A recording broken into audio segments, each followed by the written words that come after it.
Hello. Hello, all. My name is Trina King, and today is Friday, June the 10th, 2016.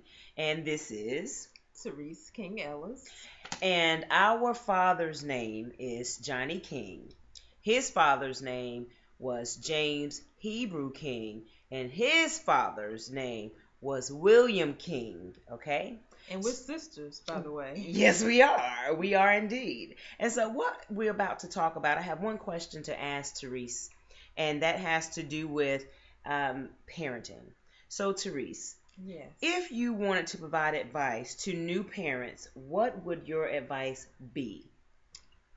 Well, I think the number one tip that I would like to provide parents Mm-hmm. is, especially if you have more than one child, but even if you have just one, I think it still definitely applies, is that you have to love your child according to his or her personality. Not according to your personality, but according to your child's personality. Um, if you have multiple kids, you cannot love them the same. I'm a firm believer. You can love them equally, Yeah.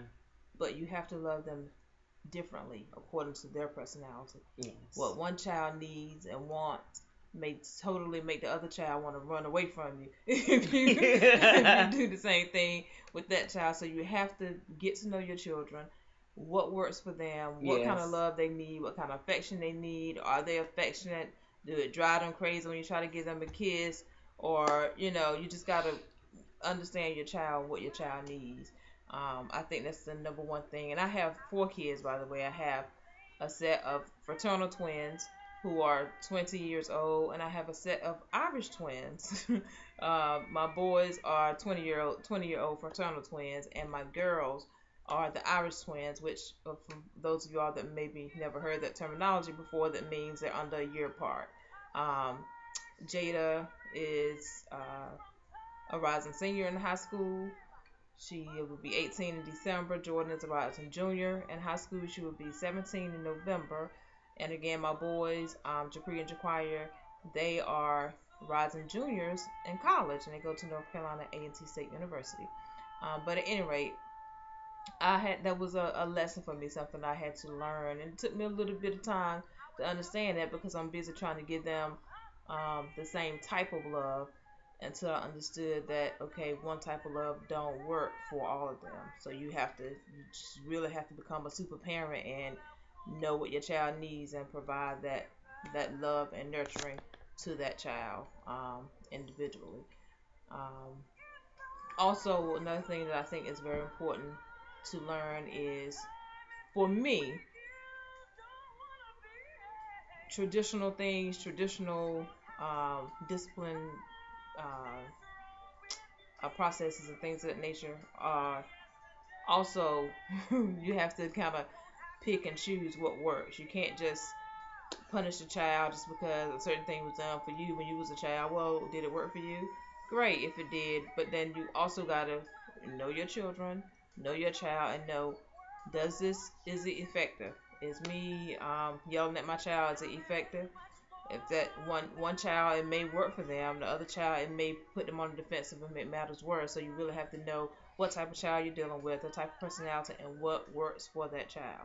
If I take this phone away from this child, would that work? Or you just have to kind of really judge. And I always ask myself as a parent, is what I'm doing effective? If it's not effective, if it's not giving me the return that I want, Right. or the return that I feel like my child needs, then in the end of the day, what's the purpose of me doing it? Mm-hmm. Because it was done because my daddy did it.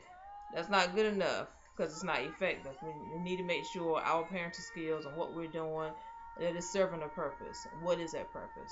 Are you meeting the goal? If you're not meeting the goal, okay, you need to toss it out the window and come up with something else that's more constructive and more conducive to what it is that the goal you're trying to reach with your child. So I have a question as we begin to wrap the video up if so you desire. But Okay. how did you learn that lesson? What did it take? And before I ask this, a two-part question. But was it a hard lesson for you to learn as you apply similar lessons to all of the kids? What made it really stand out to you that okay, I need to do this with this child? It worked for these other children, but it's not working for this child. What was that? It was a process. Mhm.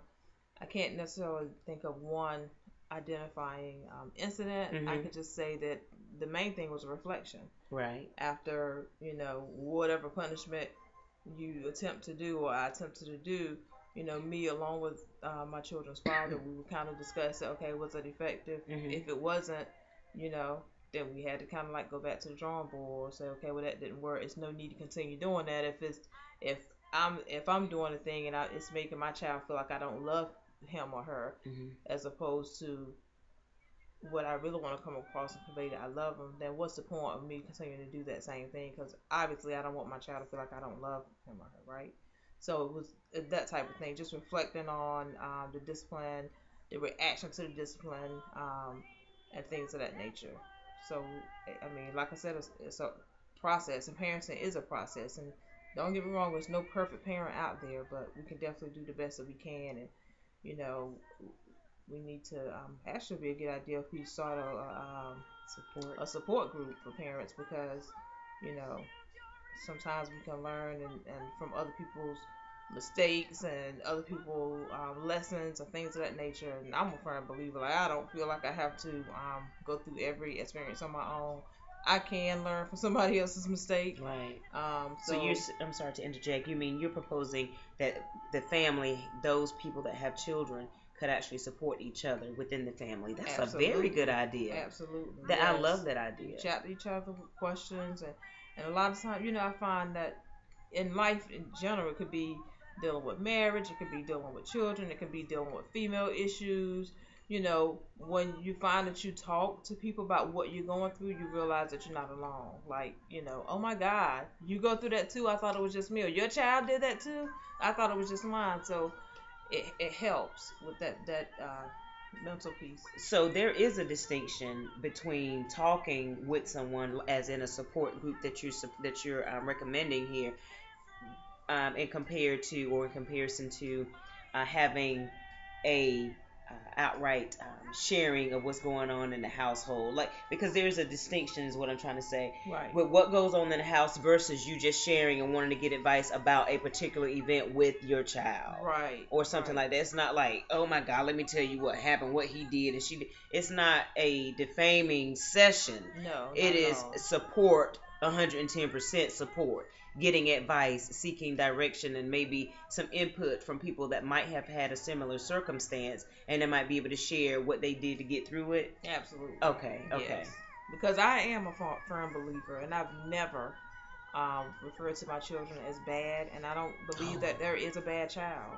I Mm, feel like they may just have different needs yes. and require different things and different attention, but I do not think that I mean, children are going to be children at the end of the day.